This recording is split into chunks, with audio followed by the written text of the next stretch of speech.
Hello and welcome to Value for Money on NDTV, the program that tells you how to save, invest and multiply your hard-earned money. On the program this week, compare and buy online. Go shopping for bamboo bags in our Great Indian Bazaar segment. And check into some new self-service hotels.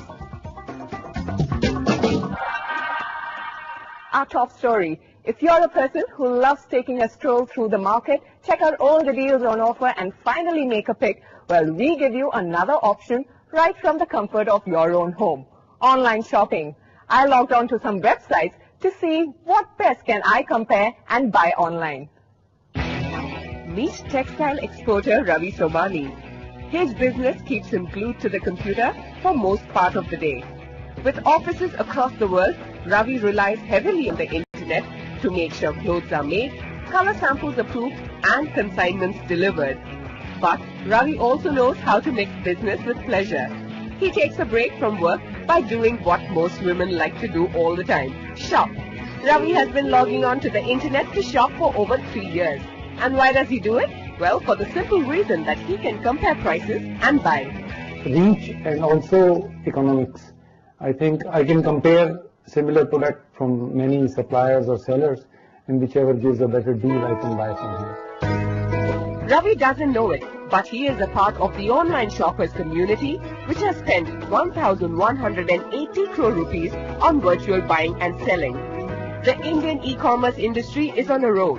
Websites like indiaplaza.com, rediff.com, ebay.com, futurebazaar.com and compareindia.com among many others allows the connected customer to pick the best deal after comparing prices.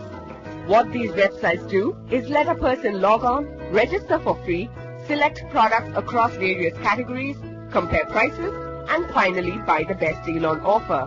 But how do these websites manage to give such great prices?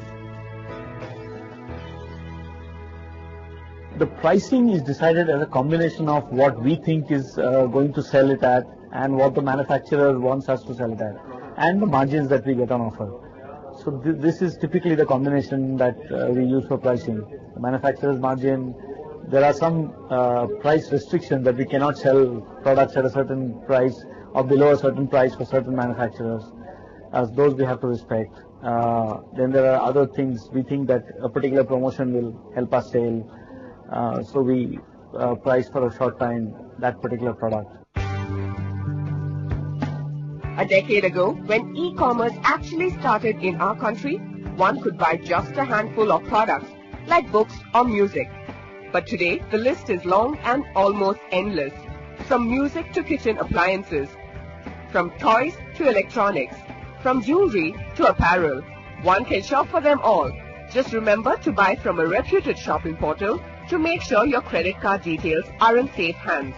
Today, there are websites catering to literally every whim of an online shopper. If you're a music lover who simply cannot find the perfect CD with your all-time favorites in any music shop, the only option is to log on. Websites like hamaracd.com actually let you pick and choose your favorite tracks, burn it all onto a CD and have it delivered. Or if you have a weakness for silk sarees, but simply don't have the time or resources to go down south on a shopping spree, then sites like chennaibazaar.com can ease your mind. Or star in your own animated cartoon by logging on to sites like www.mycartoon.co.uk.